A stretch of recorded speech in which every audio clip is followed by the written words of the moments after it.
No Forsaken, há dois personagens, sendo eles Ezreal e Two-Time, onde compartilham uma lore trágica, onde eu vou contar ela nesse vídeo.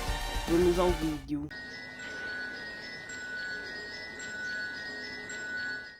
O culto do Spawn, pelas investigações da Iris, tem data de 40 anos, em um papel que a própria achou, chamado de Uma Zombaria de 2x2, onde todos os membros acreditavam que o Spawn era filho do 2x2. E que o Spawn guiaria suas vidas para a primeira vida e a segunda vida. Que a cada lua cheia era servido um banquete em nome de um Robloxiano escolhido, e o que era esse banquete era a carne do próprio Robloxiano, onde a Amara todas as noites iria para um porão e recolhia as carnes dos Robloxianos, onde ninguém mais tinha acesso a esse porão, a não ser a Amara, mas o Ezreal, ou o Aspen, entrou sem permissão nesse porão.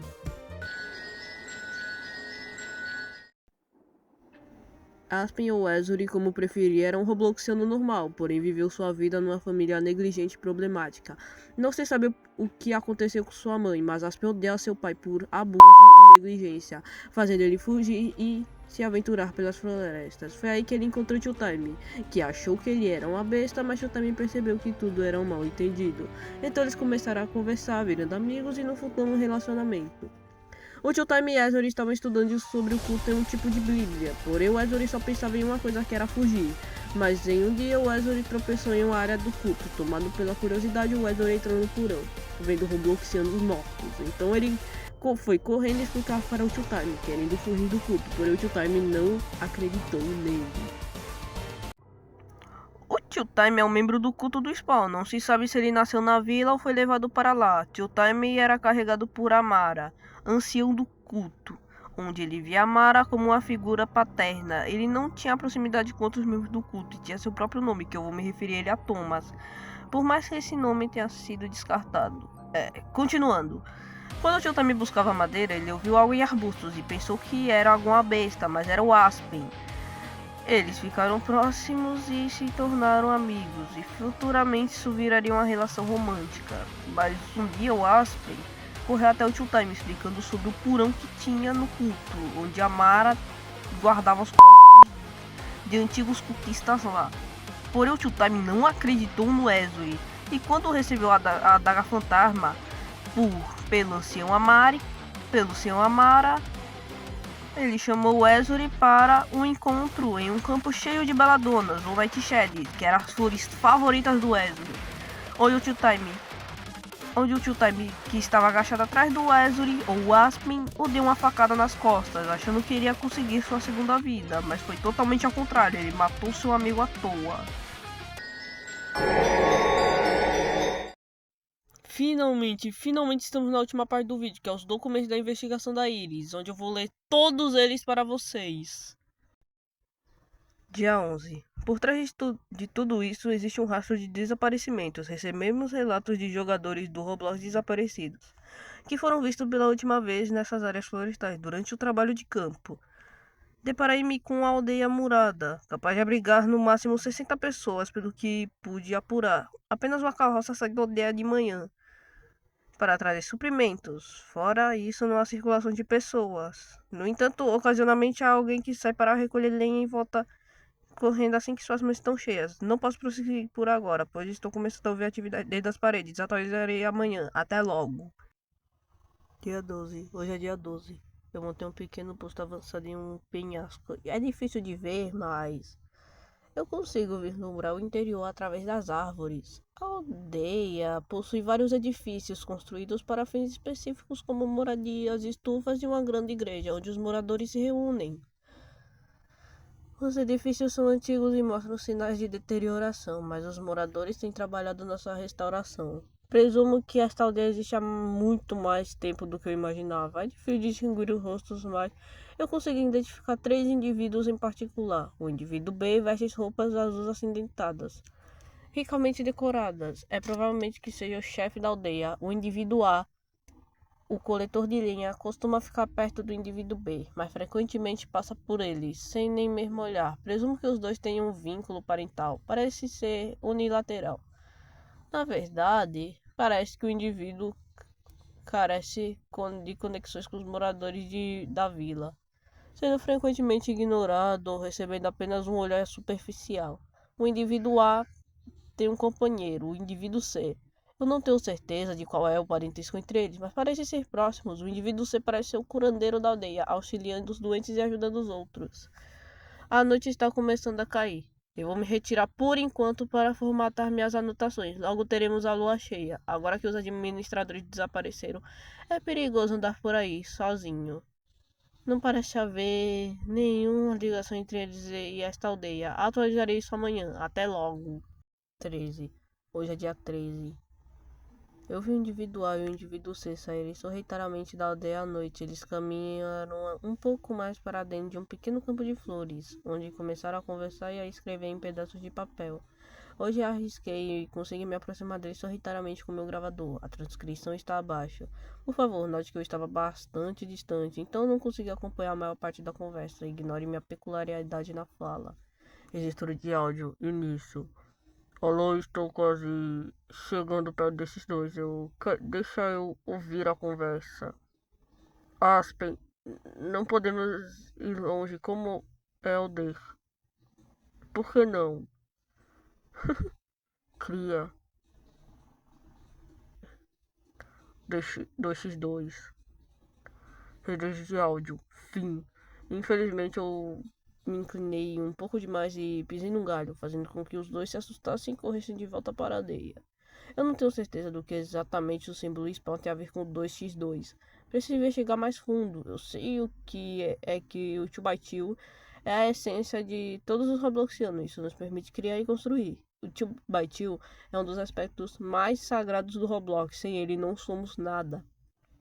Será que é possível que a aldeia estude a nossa história? Por que ocorreriam desaparecimentos? Desaparecimentos têm relação entre si. Eu vou continuar investigando essa pista por enquanto. Amanhã eu irei observar o indivíduo B. Eu atualizarei isso de manhã. Até logo. Dia 14. Hoje é dia 14. Passei a maior parte do dia observando o indivíduo B. Ele passava longas horas dentro da igreja, mas às vezes ele saía ocasionalmente. Devido à forma de como ele se vestia e agia, eu posso confirmar que seus status é de indivíduo de alta patente. Provavelmente ele é o ancião que aquele indivíduo mencionou. O indivíduo B caminhou pela aldeia, verificando como estavam os, como estavam os moradores e confortando eles. O comportamento mais estranho que eu presenciei foi quando um indivíduo tentou iniciar uma conversa, mas foi interrompido porque outro aldeão entrou na frente. Mais tarde naquela noite, quando a lua mal era visível no céu, uma reunião foi convocada. Eu não tenho certeza do que exatamente eu vi, mas só posso presumir que tenha sido algum tipo de sermão. Essas grandes bandeiras com o símbolo da prole foram penduradas enquanto o ancião discursava para os aldeões. O símbolo do spawn que vejo por aí é só um logo de administrador, não é? Não tem nenhum significado específico, só posso presumir que esta aldeia pratica uma religião centrada no símbolo como uma espécie de deus.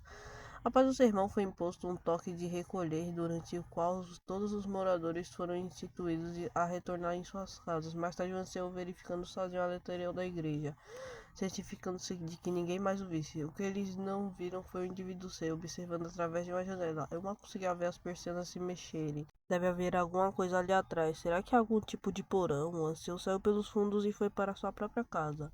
Eu preciso descobrir mais sobre a religião e espero que ainda haja algum tipo de ligação com os desaparecimentos.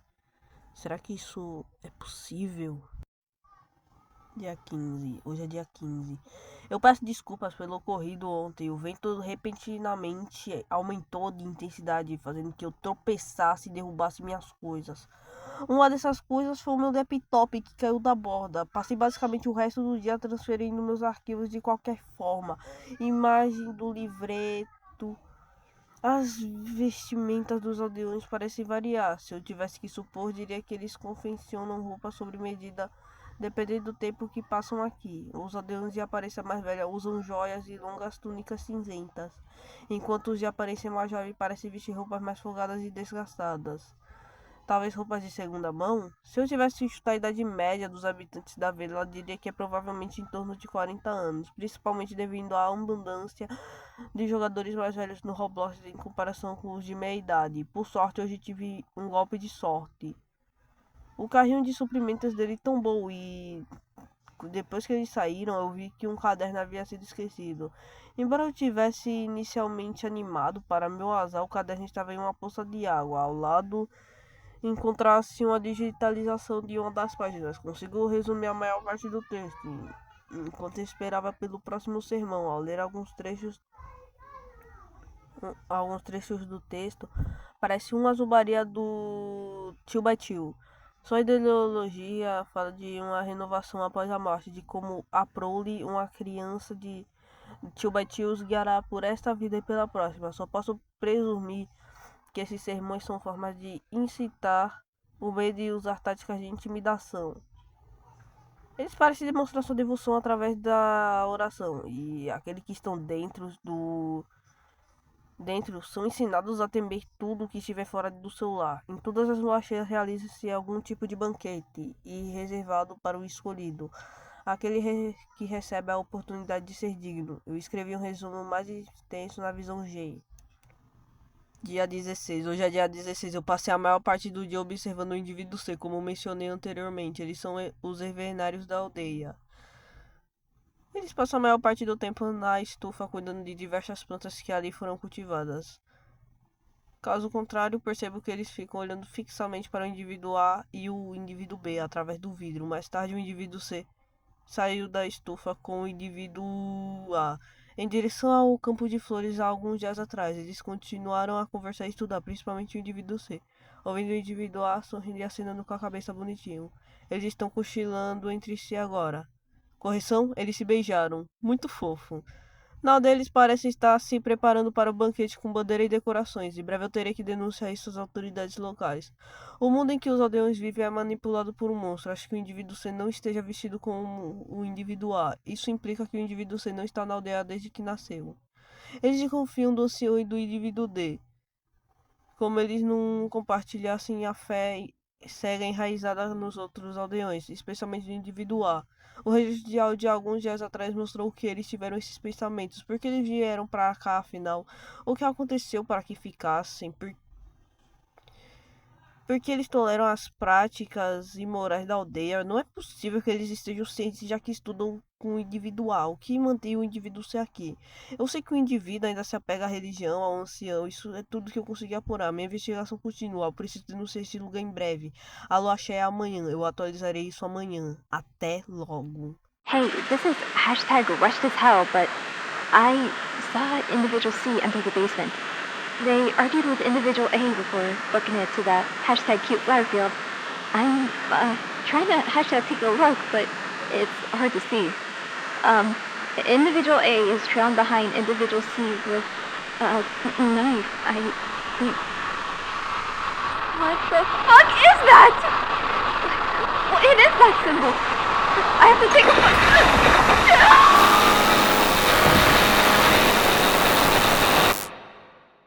Após este áudio da investigação da investigadora Iris, eu suponho que ela, o Ezuri e o Tio Time foram levados para o Forsaken.